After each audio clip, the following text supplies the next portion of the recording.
நான் ஒண்ணே ஒண்ணு தான் கேட்கேன். உன்னால ஒருத்தன் கூட படுத்து ஒழுங்கா குடும்பம் நடத்த முடியலன்னா, நீ எதுக்கு கல்யாணம் பண்ணுத? எதுக்கு குழந்தை பெத்துக்கிற? உன்ன மாரி காம பசி உள்ளவங்களுக்கு எதுக்கு புருஷன் குழந்தலாம் தேவை? டெய்லி ஒவ்வொருத்தன் கூட போ வேண்டியதானே? இந்த மாரி காம வெறி பிடிச்ச ஒரு சில வேரால பல பேரோட வாழ்க்கையே கேள்விக்குறியா மாறுதுங்க. எனக்கு அவ்வளோ கேவலமா இருக்கு. அந்த மாரி ஒவ்வொரு கேவலமான விஷயம் தான் நம்ம நாட்டுல அவ்வளோ நடக்குதுங்க. எனக்கெல்லாம் இந்த கேஸ நான் படிக்கும்போது அந்த லெவலுக்கு இருந்துச்சுங்க. எப்புட்றா இந்த மாரிலாம் ஒருத்திக்கு மனசு வருமா? அதுவும் இந்த மாரி ஒரு புருஷன் இறங்கி போற புருஷனை யாருமே பார்த்துருக்க மாட்டாங்க. யாரா இருந்தாலும் அந்த இடத்துல இந்த லெவலுக்கு பண்ணியிருக்க மாட்டாங்க. அப்படி அந்த கேஸ்ல என்ன நடந்துச்சு? எதனால நான் இவ்வளோ ஆதகமா பேசுறேன்? அப்படிங்கிறத நான் டீட்டெயிலா இந்த வீடியோல சொல்றேன். அதுக்கு முன்னாடி இப்போதான் நீங்க நம்ம சேனலை ஃபர்ஸ்ட் டைம் பார்க்குறீங்கன்னா, என்னோட பேரு ஹரிஷ். இதே மாரி கிரைம் ஸ்டோரிஸ் நம்ம நிறைய போட்டுட்டே இருக்கோம். ஸோ மறக்காம சப்ஸ்கிரைப் பண்ணிட்டு இந்த வீடியோவை பாருங்க.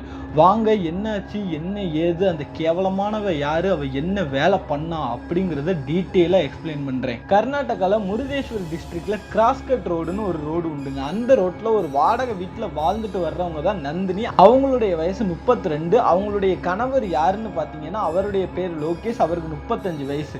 அவங்க ரெண்டு பேருமே கல்யாணம் ஆகி 11 வருஷம் ஆகுது. அது போக அவங்களுக்கு வந்து 2 குழந்தைகளுமே இருக்காங்க. இவங்க வந்து அரேஞ்ச் மேரேஜா அப்படின்னு கேட்டிங்கன்னா அதுதான் இல்லைங்க. 2 பேருமே லவ் மேரேஜ். ஃபர்ஸ்ட் லோகேஷ் யாருன்னு பார்த்தீங்கன்னா, லோகேஷ் வந்து இந்த சிற்பக்கலைகள் செய்வாங்க தெரியுமா, அந்த ஸ்கல்ப்சர்ஸ்லாம், அந்த சிற்பக்கலையில வந்து ஒரு பெரிய நிபுணராங்க. அந்த ஊர் சைடில் உள்ள எல்லா கோயில்கள்லையுமே இவர் தாங்க சிற்பம் செய்வாராம்.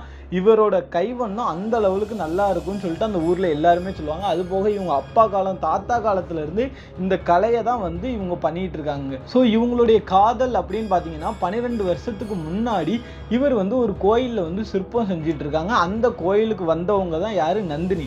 அப்போ அந்த கோயிலில் வச்சு இவரை பார்த்துருக்காங்க. பார்க்கும்போது இவர் பண்ணுற ஆர்ட் இவங்களுக்கு ரொம்ப பிடிச்சிருக்கு நந்தினிக்கு. ஸோ அப்படியே அந்த ஆர்ட்டை பார்க்கறதுக்காக டெய்லி கோயிலுக்கு வராங்க. வர போய் இவங்க 2 பேத்துக்குள்ளேயுமே நல்ல ஒரு பாண்டிங் ஏற்படுது. பாண்டிங் ஃப்ரெண்ட்ஷிப் ஆகுது. ஃப்ரெண்ட்ஷிப் ஒரு கட்டத்தில் லவ் ஆகுதுங்க. ஸோ இப்போ என்ன பண்ணணும்னா, இவர் வந்து இவங்க வீட்டில் போய் பொண்ணு கேட்கலாம் அப்படிங்கிற மாதிரி முடிவு பண்ணுறாரு. அப்போ அந்த நந்தினியோட வீட்டுக்கு போய் பொண்ணு கேட்குறாரு. பொண்ணு கேட்கும்போது எப்படி கேட்குறாருன்னா, என்னால் உங்கள் பொண்ணை பணக்காரி மாதிரி வாழ வைக்க முடியாது, ஆனால் ரொம்பவுமே என்னால் சந்தோஷமாக வாழ வைக்க முடியும். எனக்கு தெரிஞ்ச தொழில் வந்து இந்த சிலை செதுக்கிறது தான். அதை வச்சு என்னால் என்ன பண்ண முடியுமோ பண்ணி உங்கள் பொண்ணை நான் சந்தோஷமாக பார்த்துக்கிறேன். என்ன நம்பி உங்கள் பொண்ணை நீங்கள் கொடுக்கலாம் அப்படிங்கிற மாதிரி நல்லா பேசுகிறாருங்க. அவங்க அப்பா அம்மாவுக்குமே இந்த மாதிரி ஒரு மாப்பிள்ளை இருந்தால் போதும்னு சொல்லிட்டு அவங்களுக்குமே ரொம்ப பிடிச்சி போய் 2 பேத்துக்குமே கல்யாணம் ஆகுதுங்க. கல்யாணம் ஆனதுக்கப்புறம் அவங்க கல்யாண வாழ்க்கை அப்படின்னு பார்த்தீங்கன்னா ரொம்பவுமே நல்லா போகுது. அதுக்கு பலனாகவே 2 குழந்தைகளும் அவங்களுக்கு பிறக்குதுங்க. ஸோ இப்படியே நல்லா போயிட்டு இருக்கும்போது ஒரு நாள் என்ன ஆகுதுன்னா, இவங்க 2 பேருமே இவங்க அப்பா அம்மா வீட்டில் தான் இருக்காங்க. யாரோட அப்பா அம்மா வீட்டில்? நம்ம லோகேஷ் இருக்காரு தெரியுமா, அவங்க அப்பா அம்மா வீட்டில் தான் இருக்காங்க. திடீர்னு ஏதோ ஒரு சண்டை போட்டு 2 பேரும் கிராஸ்கட் ரோடுக்கு வந்து மாறுறாங்க. அங்கே வந்து ஒரு வாடகை வீட்டை எடுத்து அங்கே 2 பேரும் தங்கி இருக்காங்க. ஸோ அப்போ அந்த ஏரியாக்கே அவங்க அப்போ தான் புதுசு. இவங்க இந்த வீட்டுக்கு வந்த 3வது நாள் என்ன ஆகுதுன்னு பார்த்தீங்கன்னா, இவங்க வீட்டிலேருந்து ரொம்பவுமே பயங்கரமான ஒரு அலறல் சவுண்டானது கேட்குது. என்னடா இது அலறல் சவுண்டுன்னு சொல்லிட்டு அக்கம் பக்கம் இருக்கலாம் ரொம்பவே பயமாயிட்டு. ஆனால் யாருமே அவங்க வீட்டுக்குள்ளே போகல. ஏன்னா இவங்க இப்போ தான் புதுசாக குடி வந்திருக்காங்க. இவங்க யார் என்னன்னு நமக்கு தெரியாது. இவங்க பிரச்சனைக்குள்ளே நம்ம இன்வால்வ் ஆகி நம்ம தேவையில்லாமல் பிரச்சனையில் மாட்டிக்க கூடாதுன்னு சொல்லிட்டு எல்லாருமே வெளியே தான் நிற்காங்க. உள்ள பயங்கரமாக சவுண்டு கேட்குது. என்னை காப்பாற்றுங்க காப்பாற்றுங்கன்னு சவுண்டு கேட்குது.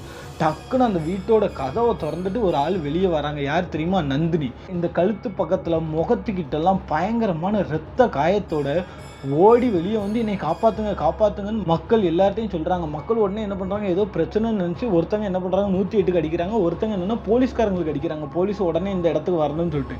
ஆனால் என்ன ஆகுதுன்னா, வீட்டுக்குள்ளேருந்து கத்தி எடுத்துகிட்டு வராங்க. யார் தெரியுமா வராங்க, இவங்கள வந்து 12 வருஷமாக லவ் பண்ணி அதில் 11 வருஷம் 2 பேரும் குடும்பமாக இருந்து அவ்வளோ நல்லா உங்களை பொண்ணை நான் பார்த்துக்கிறேன்னு சொல்கிற அந்த லோகேஷ் கையில் கத்தியோடு வராருங்க. எப்படி, நமக்கே ஷாக்காக இருக்கலாம். அந்த மாதிரி அவங்க அப்பா அம்மா கிட்ட பேசி என் நந்தினியை என்கிட்ட கொடுங்க அப்படிங்கிற மாதிரி சொன்னவர் அதே நந்தினியை கொல்றதுக்கு கையில் கத்தியோட வராரு. சுற்றி உள்ள மக்கள்லாம் அப்படி பார்த்துட்டு இருக்காங்க. இந்த நந்தினி ஓடும்போது நடு ரோட்டில் எல்லார் முன்னாடியும் நந்தினியை போட்டு குத்து குத்து குத்துன்னு கத்தியால் பயங்கரமாக குத்தி கிழிச்சு கொன்னுட்டாருங்க. ஒரு கட்டத்துக்கு மேலே மக்கள் எல்லாருமே அப்படி பின்னாடி ஒதுங்க ஆரம்பிச்சிட்டாங்க. ஆம்புலன்ஸ்லாம் வருது. ஆனால் எல்லா மக்களுக்குமே தெரிஞ்சு போச்சு நந்தினி இறந்துட்டாங்க அப்படிங்கிறது. ஸோ இவர் என்ன பண்ணுறாரு, குத்தி கொன்னுட்டு அப்படியே அவர் பாட்டுக்கு நடந்து போய்கிட்டே இருக்காரு. ஸோ இதுக்கப்புறம் என்ன பண்ணுறாங்க, அந்த ஏரியாவுக்கு போலீஸ் வராங்க. அந்த ஏரியாவுக்கு போலீஸ் வந்துட்டி இந்த மாதிரி அந்த பாடி இருக்க இடத்த எல்லாத்தையுமே மார்க் பண்ணி வச்சு அந்த இடத்தையே ஒரு கிரைம் சீனாக மாற்றிடுறாங்க. மாற்றிட்டு எல்லாத்துக்குமே இப்போ வந்து பெரிய லெவலில் வந்து ஒன்றுமே தேவை கிடையாது அவங்களுக்கு, போலீஸ்காரங்களுக்கு. ஏன்னா யார் கொன்னாங்கங்கிறது எல்லாத்துக்குமே தெரியும். பிகாஸ் மக்கள் எல்லாருமே பார்த்துட்டாங்க. ஸோ அவரை மட்டும் கண்டுபிடிச்சா போதுன்னு சொல்லிட்டு லோகேஷை கண்டுபிடிக்க போகிறாங்க. லோகேஷ் வந்து அவங்களுடைய அப்பா அம்மா வீட்டில் தான் இருக்காங்க. போயிட்டு லோகேஷை வந்து அரெஸ்ட் பண்ணிட்டு வந்துட்டாங்க. அப்போது லோகேஷ் கிட்டே கேட்குறாங்க, நீங்கள் எதுக்கு உங்கள் மனைவியை கொன்னீங்க அப்படிங்கிற மாதிரி கேட்காங்க. அப்போ லோகேஷ் அமைதியாகவே இருக்கார். அப்போது அக்கம் பக்கத்தில், அதாவது கிராஸ்கட் ரோடில் அவங்க அப்பா அம்மா வீட்டில் அக்கம் பக்கத்தில் விசாரித்ததில் ரொம்பவுமே அந்யூன்யமாக இருப்பாங்க ரெண்டு பேருமே. அவ்வளோத்துக்குள்ளே லோகேஷ் வந்து அவர் மனைவி மேலே அவ்வளோ அன்பாக இருப்பார் அப்படிங்கிற மாதிரி எல்லாருமே லோகேஷை நல்ல விதமாக தான் சொல்கிறாங்க.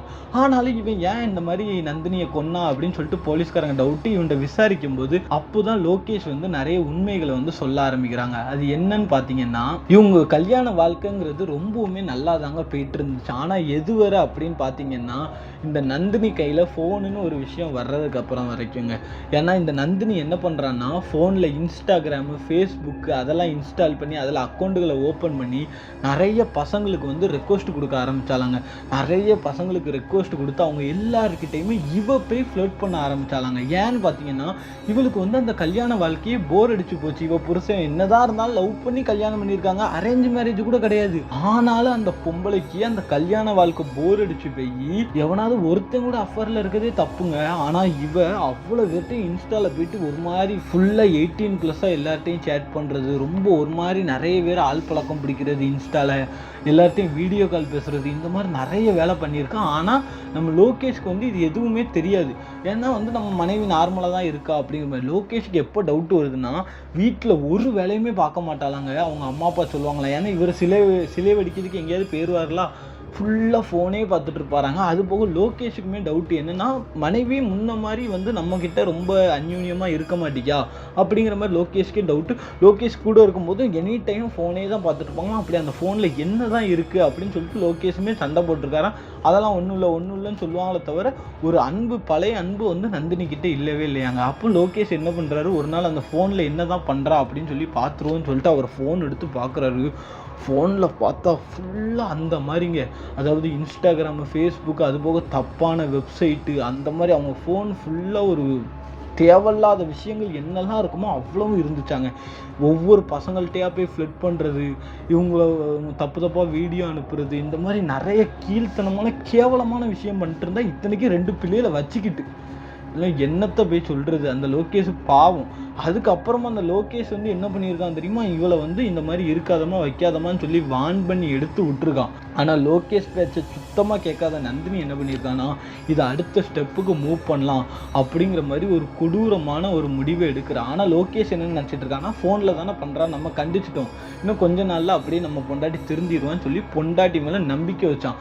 ஆனால் இவன் என்ன பண்ணான்னா, நைட்டு எல்லோரும் தூங்கிடுவாங்க தெரியுமா, பிள்ளைங்க, மாமனார் மாமியார்லாம் தூங்கினதுக்கப்புறம் நைட்டு இந்த 1 மணி 2 மணி போல் எவனையாவது வீட்டுக்கிட்ட வர சொல்லுவானா, எவனையாவது வீட்டுக்கிட்ட வர சொல்லி அவங்க கூட பைக்கில் ஏறி ஒன்றா போய் ஏதாவது காட்டு சைடில் எங்கேயாவது ரொம்ப என்ன பண்ணுவாங்கன்னு உங்களுக்கே தெரியும், உல்லாசமாக உடல் உறவுலாம் வச்சுப்பாளாங்க அந்த மாதிரி காட்டு பகுதியில் போயிட்டு. அப்போ என்னன்னா, இதை வந்து தொடர்ச்சியாக பண்ண ஆரம்பிச்சிருக்காங்க. அடிக்கடி நைட்டு எல்லோரும் தூங்கினோட்டி யாருக்கும் தெரியாமல் வெளியே வர்றது, எவனாவது ஒருத்தன் பிக்கப் பண்ணுவான், கூட்டு போவான், உடல் உறவு பண்ணுவான், வருவான். இது எவனாவது ஒருத்தன்னா பரவாயில்ல, வாரம் ஒவ்வொருத்தன் வித்தியாசமான ஆளாக வந்து பண்ணியிருக்காங்க. ஸோ நீங்கள் அந்த பிள்ளையோட மைண்ட் செட்டை யோசிச்சு பாருங்கள். அந்த கள்ள தொடர்பு வச்சது கூட ஒருத்தனை வைக்கல, பார்க்குறவனெல்லாம் கூட்டு போய் உடலுறவு வச்சுருக்கானா எந்த லெவலுக்கு காம கொடூரியாக இருப்பான்னு யோசிச்சு பாருங்கள். ஸோ இதுக்கப்புறம் என்ன ஆகுதுன்னா, இந்த விஷயம் லோகேஷ்க்கு எப்படி தெரிய வருதுன்னா, அக்கம் பக்கத்தில் உள்ளவங்கெல்லாம் நோட் பண்ண ஆரம்பிச்சிருக்காங்க. என்னென்னா, இந்த நைட் நேரத்தில் இவ வந்து யாரு கூடயோ பைக்கில் போகிறா அப்படிங்கிற மாதிரி நோட் பண்ணியிருக்காங்க. அது போக ஒரு நாள் எதிர்த்த வீட்டுக்காரர் இவன் 2 மணிக்கு யாரு கூடயோ பைக்கில் போகிறத வந்து பார்த்துருக்காரு.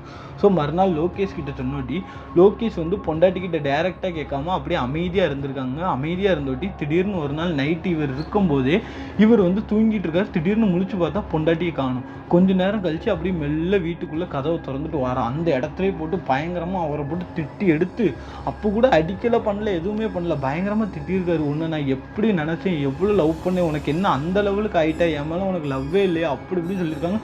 ஆனால் இவ வந்து சுத்தமாக மதிக்கவே இல்லைங்க அவனை. இந்த மாதிரி ஒரு புருஷன், நம்ம 12 வருஷம் லவ் பண்ணோம், நம்மளுக்கு 2 குழந்தைங்க இருக்குன்னு எதுவுமே யோசிக்கலைங்க. போக என்ன பண்ணிட்டான்னா, அத்தை மாமா பேச்சை கேட்கறது கிடையாது. பிள்ளைங்க மேலேயாவது பாசமாக இருக்கணும்லாங்க. பிள்ளைங்களாம் மதிப்பே கிடையாது. ஸ்கூலுக்கு அனுப்ப மாட்டா, கிளப்பி விட மாட்டா, சாப்பாடு கொடுக்க மாட்டா, எல்லாமே தாத்தா பாட்டி தான் பார்த்துப்பாங்க. இப்படியே போயிட்டு இருந்தவ நம்ம புருஷனுக்கே தெரிஞ்சு போச்சு அப்படிங்கிறனால இப்போ என்ன பண்ணிட்டான்னா, கூட்டிட்டு ஒவ்வொருத்தையும் கூட ஓட ஆரம்பிச்சிட்டா. சரியான ஓடுகாலிங்க இவ. ஏன் தெரியுமா சொல்றேன்? என்ன பண்ணுவான்னா, ஃபர்ஸ்ட் ஒருத்தன் கூட ஓடிடுவாளாங்க. ஓடிட்டு ஒரு 2 நாள் பக்கம் காணாம போயிட்டான். இவன் லோகேஷுக்கு பயம் தாங்க முடியலையா, ஐயோ பொண்டாட்டியை காணுமே அப்படின்னு சொல்லிட்டு போலீஸ்காரங்கள்ட்ட போயிட்டு கிட்னாப் பண்ணியிருக்காங்க யாரோ அப்படிங்கிற மாதிரி கேஸை கொடுத்துருக்கான். போலீஸ்காரன் கண்டுபிடிக்கும் போது இவ ஒரு லாட்ஜில் எவன் கூடயே ரூம் போட்டு உட்காந்துருக்கான். அப்போ எந்த லெவலுக்கு இவ கேவலமான, ஒன்றும் சொல்கிறதுக்கு இல்லை, அப்போ எந்த லெவலுக்கு இவ கேவலமாக இருந்திருப்பான்னு யோசிச்சு பாருங்க. அப்போவும் ரூம் போட்டு இருக்கா. போலீஸ்காரங்க வான் பண்ணி அனுப்பி விட்டுருக்காங்க அப்போவே. ஆனால் மறுவாரமே திரும்ப ஓடி போயிட்டா. இதில் ட்விஸ்ட் என்ன தெரியுமா, இன்னொருத்தையும் கூட ஓடி போயிருக்கா. வாரம் இப்படியே இவ கொஞ்ச நாள் நல்லா இருப்பானா, திடீர்னு எவன் கூடயாவது ஓடி போயிடுவான். ஸோ இப்போ இவளை பற்றி எல்லாத்துக்கும் நல்லா தெரிய ஆரம்பிச்சோட்டி இந்த நந்தினியோட அம்மா அப்பாவே வந்து அட்வைஸ் பண்ண ஆரம்பிச்சிட்டாங்களாம். ஏம்மா நீ வந்து இப்படிலாம் இருக்காத, இதெல்லாம் கொஞ்ச நாளைக்கு தான் நல்லது, இந்த உடல் உறவு எல்லாமே ஒரு சின்ன சுகம்தான், நீ வந்து உன் புருஷன் வேண்டாம், பிள்ளைகள் வேண்டாம், நீ வேற யாராவது தான் வேணும்ன்ட்டு நீ போயிட்டேன்னு வையேன், நாளை பின்ன அவங்க தேவை முடிஞ்சோட்டி உன்னை விட்டுருவாங்க. அதுக்கப்புறம் உன் வாழ்க்கையே ஒரு கேள்விக்குறியாக மாறிடும். ஏன்னா நீங்கள் நல்லா யோசிச்சு பாருங்கள், அவங்க பண்ண அட்வைஸ் ரொம்ப நல்லது. இவங்க ஒரு 5 நிமிஷம் 10 நிமிஷம் சுகத்துக்காக இவங்க வந்து போயிடுறாங்க. நாளை பின்ன அவன் சுகம் முடிஞ்சோட்டி அவன் கழட்டி விட்டான்னு வைங்களேன், இங்கே புருஷன் பிள்ளைகளும் இல்லாமல் அங்கே கூட்டிட்டு ஓடணும்னு இல்லாமல் கடைசியில் வாழ்க்கையே கேள்விக்குறியா மாதிரி அந்த பொண்ணோட வாழ்க்கையை சீரழிஞ்சு போயிடும். ஸோ தயவு செஞ்சு நீங்கள் யோசிச்சு எதுனாலும் பண்ணுங்கள். ஏன்னா யோசிங்க, உங்கள் வாழ்க்கை வந்து அந்த 10 நிமிஷம் சுகத்துக்காக தான் உங்கள் வாழ்க்கை இருக்கான்னு யோசிச்சு பாருங்கள். ஏன்னா பெரிய லெவலில் உங்கள் வாழ்க்கையே அதனால் அழிஞ்சிடும். ஸோ இதுக்கப்புறம் என்னாச்சு அப்படின்னு பார்த்தீங்கன்னா, அவங்க அப்பா அம்மா அட்வைஸும் அந்த காம கொடூரி கேட்குறதாவே இல்லை, ஒவ்வொருத்தங்க கூட ஓட ஆரம்பிச்சு. ஆனால் இது எல்லாத்தையும் தாண்டிட்டு நம்ம பொண்டாட்டி திருந்திடுவான்னு நம்பிட்டு இருந்திருக்காங்க அந்த லோகேஷ். ஆனால் அவன் மேலேயும் தப்பு தாங்க, அவன் போனான்னு சொல்லி விட்டுருக்கணுங்க அவன். ஆனால் பொண்டாட்டி முக்கியம், பிள்ளைகளுக்கு அம்மா வேணும்னு சொல்லிட்டு அவன் ஒவ்வொரு தடவையும் யோசிச்சனால தான் அவள் வந்து இப்படி திரிஞ்சிருக்கா. கடைசியில் அதுக்கேற்ற ஆப்பு தான் அவளுக்கு கிடச்சிச்சு. நான் என்னன்னு சொல்லிட்டு டீட்டெயிலாக சொல்கிறேன். ஸோ இதுக்கப்புறம் என்னாச்சுன்னு பார்த்தீங்கன்னா, இவன் வந்து லோகேஷ் வந்து ஒரு முடிவு பண்ணுறான், இவன் இங்கே இருந்தால் தான் இந்த மாதிரிலாம் பண்ணுறா, இவளை நம்ம ஒரு வேறு இடத்துக்கு கூட்டு போயிடுவோம். அங்கே கூட்டு போனோட்டி இங்கே வந்து எவனுக்குமே இந்த வீடு தெரியாதுல்ல, ஸோ இவன் எவனுமே இங்கே வர முடியாது, எவன் கூடயும் இவன் ஓட மாட்டா அப்படின்னு சொல்லிட்டு இவன் முடிவு பண்ணியிருக்கான். ஆனால் லோகேஷ்க்கு வந்து அவன் மேலே ரொம்பவுமே லவ்வுங்க, நந்தினி மேலே. இவன் என்னதான் தப்பு பண்ணாலும் நம்ம லவ்வர் திருந்திடுவான்னு அவன் ரொம்ப சான்ஸ் கொடுத்துக்கிட்டே இருந்திருக்கான். ஆனால் இந்த வீட்டுக்கு வந்து 3ஆவது நாளே இவளுடைய ஃபோன் எடுத்து லோகேஷ் பார்த்துருக்கான். எவனுக்கோ ஒருத்தனுக்கு லொக்கேஷன் அனுப்பி நீ நைட்டு வந்துட்டு நம்ம 2 பேரும் ஓடி போயிடுவோம் அப்படிங்கிற மாதிரி அந்த நந்தினி வந்து அனுப்பியிருக்காங்க. அப்போ நந்தினி கிட்ட இவன் வந்து ஃபஸ்ட்டு வந்து வாக்குவாதம் தான் பண்ணுறான். வாக்குவாதம் பண்ணும்போது என்ன நீ திருந்திடுவேன் தானே இங்கே கூப்பிட்டு வந்தேன் அப்படின்னு சொன்னிட்டு, இல்லை உன் கூடலாம் என்னால் வாழ முடியாது, நான் ஓட போகிறேன், நீ நைட்டு வேற ஒருத்தன் வந்து நீ கூப்பிட்டு போயிடுவான் அப்படிங்கிற மாதிரி சொன்னிட்டு இவனுக்கு வந்து டென்ஷன் தாங்க முடியலங்க. இவ்வளோ நாள் இருந்த ஆதங்கம், மொத்த ஆதங்கம், இவ்வளோ நாள் வந்து என் பிள்ளைகள் முக்கியம், என் பிள்ளைகளுக்கு அம்மா வேணும் அப்படின்னு யோசிச்சிருக்கான். அது போக தன்னுடைய லவ்வர் என்ன இருந்தாலும் 12 வருஷம் ரிலேஷன்ஷிப்பு, அதனால அவன் அவ்வளோ லவ் வச்சுருந்தனால அவன் பொறுத்து பார்த்தாங்க. ஒரு கட்டத்துக்கு மேலே அவன் பொறுமையை இழந்து தான் என்ன பண்ணியிருக்கான், அவளை சரமதியாக வெட்டி நடு ரோட்லேயே கொன்னுட்டாங்க. கொன்னதுக்கப்புறம் இது எல்லாத்தையுமே போலீஸ்காரங்கள்ட்ட வந்து சொல்கிறான். அப்போ போலீஸ்காரங்களோட பாயிண்ட் ஆஃப் வியூவில் இவன் சொல்கிறது எல்லாமே ஓகே தான். ஆனால் இதே மாதிரி அவங்க மேலே தப்பு இருக்கக்கூடாதுங்கிறதுக்காக இந்த மாதிரி நிறைய பேர் என் பொண்டாட்டி அப்படி அஃபேர் வச்சுருக்கா, இப்படி அஃபேர் வச்சுருக்கா, அதான் கொண்டுட்டேம்பாங்க. கடைசியில் போலீஸ்காரங்க இன்வெஸ்டிகேட் பண்ணும்போது என்ன சொல்லுவாங்க, இல்லை இன்வெஸ்டிகேட் பண்ணும்போது என்ன தெரியும்னா அவங்க 2 பேரும் வெறும் ஃப்ரெண்ட்ஸ் தான் அப்படின்னு தெரியும். ஸோ இவரும் அந்த மாதிரி சொல்கிறாருன்னு சொல்லிட்டு இவருங்க போலீஸ்காரங்க இன்வெஸ்டிகேட் பண்ணுறாங்க. இன்வெஸ்டிகேட் பண்ணும்போதே அந்த நந்தினி ஃபோனாக இருக்கட்டும், அக்கம் பக்கம் உள்ள சொல்கிறது எல்லாமே பார்க்கும்போது நம்ம லோகேஷ் சொல்கிறது 100% உண்மை அப்படிங்கிற மாதிரி போலீஸுக்கு தெரிஞ்சுட்டு, அப்போ போலீஸ்காரங்க லோகேஷ் கிட்ட ஒண்ணே ஒன்று தான் சொன்னாங்க, ஏன்டா உனக்கு கொஞ்சமாவது அறிவு இருக்கா, அவள் அப்படி போகிறவளாக இருந்தால் போன்னு சொல்லி விட்டுட்டு நீ உன் குழந்தைகளை பார்க்க வேண்டியதானே. இப்போ யோசிச்சு பாரு, குழந்தைக்கு அம்மாவும் இல்லை, நீயும் இப்போ ஜெயிலுக்கு போயிடுவ, குழந்தைங்க வாழ்க்கை சீரழிஞ்சு போச்சு உங்களால். நான் லோகேஷ் மேலேயும் தப்பு தாங்க. ஏன்னா அவன் வந்து விட்டுருந்தான்னு வைங்களேன், அந்த ஓடுகாலி இந்நேரம் வாழ்க்கையில் சீரழிஞ்சு செத்துருப்பா எங்கேயாவது. இவன் தாராளமாக 2 பிள்ளைகளை தங்கமாக வளர்த்துட்டு போயிருக்கலாம். ஆனால் தன்னோட பொண்டாட்டி மேலே உள்ள கோவத்தை எப்படி காட்டுன்னு தெரியாமல் கொலைன்னு ஒரு வன்முறையை கையில் எடுத்தனால கடைசியில் அவன் வாழ்க்கையவே முடிஞ்சு இப்போ அந்த 2 குழந்தைகளோட வாழ்க்கையே கேள்விக்குறி ஆயிட்டுங்க. அந்த லெவலுக்கு அந்த 2 குழந்தைகளுமே இப்போ வந்து தாத்தா பாட்டி தான் பார்த்துட்டு இருக்காங்க. ஆனால் என்ன இருந்தாலும் பாவம் தானே, அப்பா அம்மானு அந்த குழந்தைங்க வாழ்ந்துட்டு திடீர்னு அப்பாவும் இல்லாமல் அம்மாவும் இல்லாமல் அந்த குழந்தைங்க எவ்வளோ கஷ்டப்படும் யோசிச்சு பாருங்க. ஸோ நான் ஒன்று தாங்க சொல்லுவேன். ஸோ நான் பெண்களாக இருந்தாலும் ஆண்களாக இருந்தாலும் ஒன்று தாங்க சொல்ல விரும்புகிறேன். உங்களுக்கு ஒருத்தங்க மேலே போர் அடிச்சுட்டா, இல்லை ஒருத்தங்க கூட ரிலேஷன்ஷிப்பில் வேண்டான்னு இருக்கீங்களா, அவங்கள்ட்ட ஓப்பனாக சொல்லுங்கள் லவ்வாக இருந்துச்சுன்னா. இதே மேரேஜாக இருந்துச்சா ஓப்பனாக சொல்லி டைவர்ஸ் வாங்கிட்டு உங்கள் வாழ்க்கையை பார்த்துட்டு போங்க. இந்த மாதிரி கள்ள தொடர்பு வச்சுட்டு அதை மறைக்க ஒரு பொய் சொல்லிவிட்டு அதை மறைக்க இன்னொன்று பண்ணிவிட்டு இந்த மாதிரி கேவலமான விஷயம் பண்ணி கடைசியில் குடும்பம் மானம் பெய்யி குழந்தைங்க குடும்பம் மானம் என்னங்க மானம். இப்போ அந்த குழந்தைங்க வாழ்க்கை போச்சுல்ல. இந்த மாதிரி நிறைய பேரோட வாழ்க்கை சீரழிஞ்சு போகுதுங்க. நான் ஸ்டார்டிங்கில் சொன்ன மாதிரி தான், உன்னால் ஒருத்தன் கூட படுத்து ஒழுங்காக குடும்பம் நடத்த முடியும்னா நடத்து. அப்படி இல்லையா நீ வந்து குழந்தையும் பெற்றுக்காத குடும்பமும் நடத்துக்காத. இது ஆம்பளைக்கும் பொருந்தும் பொம்பளைக்கும் பொருந்தும், 2 பேர்த்துக்குமே பொருந்தும். ஏன்னா அந்த பச்சிலம் குழந்தை உங்கள் சுகத்துக்காக பெற்று போட்டுறீங்க, அதோட வாழ்க்கையை யோசிச்சு பாருங்களேன். அதுங்க வளர்ந்து எப்படி அதுங்க ஒரு ஆளாக வரும் அப்பா அம்மா இல்லாமல். ஒவ்வொரு ஸ்கூலில் காலேஜில் ஒவ்வொரு இடத்துல அந்த குழந்தைக்கு தலை நிமிர்ந்து நடக்க முடியுமா யோசிச்சு பாருங்கள். ஸோ நான் உங்கள் ஆடியன்ஸ் ஆகி உங்கள்கிட்ட ஒன்று தாங்க சொல்லுவேன், இந்த கதையை பற்றி இந்த ஸ்டோரியில் வந்து நீங்கள் யார் மேலே தப்பு இருக்குதுன்னு நினைக்கிங்க. என்னையை பொறுத்தளவு 2 பேர் மேலேயுமே தப்புன்னு தான் நான் சொல்லுவேங்க. ஏன்னா இவன் என்ன இருந்தாலும் வன்முறையை கையில் எடுத்துருக்கக்கூடாது, கொலை பண்ணியிருக்கக்கூடாது. இவன் குழந்தையவாது இவனாவது யோசித்து பார்த்துருக்கணும். கடைசியில் இவனும் இந்த மாதிரி தப்பு பண்ணுவான்னு நான் நினச்சே பார்க்கல. ஸோ நீங்களும் என்ன சொல்லுங்கள், யார் மேலே தப்பு இருக்குன்னு சொல்லி தயவு செஞ்சு கமெண்ட் பண்ணுங்கள். அதுபோக இதே மாதிரி ஒரு இன்ட்ரெஸ்டிங் க்ரைம் ஸ்டோரியில் உங்களை வந்து சந்திக்கிறேன். அதுவரை உங்களிடமிருந்து விடைபெறுகிறேன். வணக்கம்.